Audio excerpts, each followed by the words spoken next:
Hello， 我係 Have a Nice Flower 嘅Nicole。母親節就嚟到啦，今日教大家做一個母親節嘅花束包裝。首先我哋預備一張花紙，將佢剪成一半，咁呢一半呢，再剪成兩個正方形，咁就有兩張正方形紙啦。咁另一半嘅紙呢，我哋將佢剪1/3度。牆嗰邊呢，就可以陣間用嚟做背景嘅襯托啦。咁呢個時候，我哋拎起個花束，用廚房紙將佢抹乾水先。咁然後將廚房紙攝入花徑嘅中間，再用多一張包住花徑嘅側邊。咁我哋用一張紙由底部包上嚟。咁4個角圍住咁包，然後我哋用膠紙封住佢。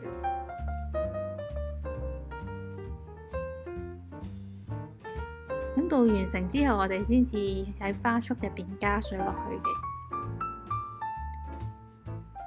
咁我哋用長嗰張花紙將佢對接 M 字形，然後就將佢包實。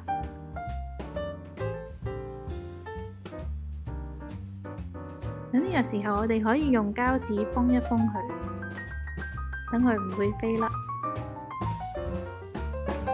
咁呢個時候，我哋已經預備咗啱啱嗰1/3嘅紙呢，就可以將佢做前面嘅背景襯托啦。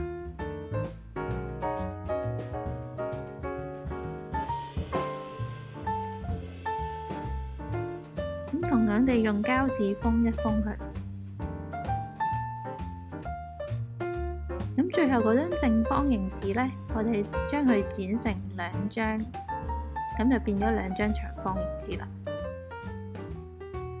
咁我哋呢，就將佢擺喺花束嘅側邊啦，等佢有多啲嘅層次感嘅。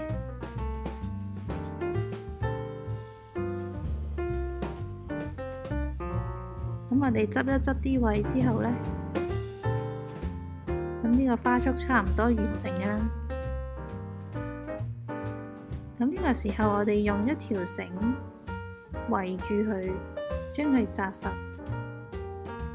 打一個死結。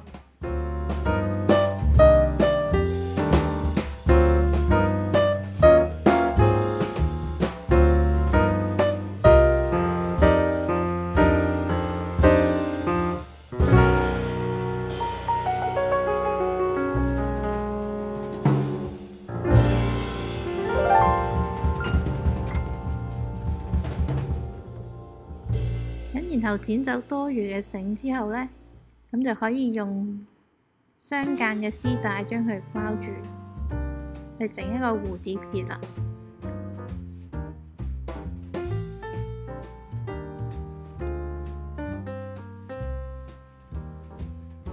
咁喺蝴蝶結嘅尾，我哋剪一剪佢，等佢可以靚一啲啦。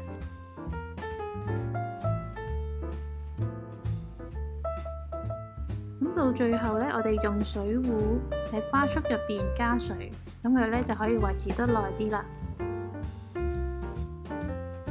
如果你都想親手紮一束花俾你媽媽，我哋嚟緊5月12號有一個小花束班喺油麻地上堂嘅。咁詳情查詢，咁可以去返我哋 Have a Nice Flower 嘅 Facebook page 同埋 Instagram，或者即時 WhatsApp 我聯絡我啊。